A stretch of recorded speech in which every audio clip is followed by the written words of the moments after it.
On the International Space Station, in zero gravity, a candle flame will naturally form a sphere that is interacting with the environment relative to its surface. We can see this process unfolding in these images, and if we look carefully, we can see particles in the local environment free falling towards the spherical surface. The particles are accelerating as they get closer to the surface of the sphere. This theory predicts that the rate of this acceleration is based on Newton's inverse square law.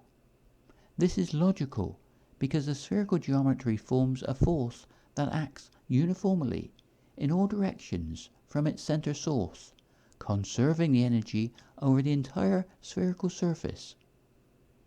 In this theory, as part of an emergent process, this geometry forms the characteristics of three-dimensional space, with the outward momentum of light or electromagnetic waves forming the inward force of gravity.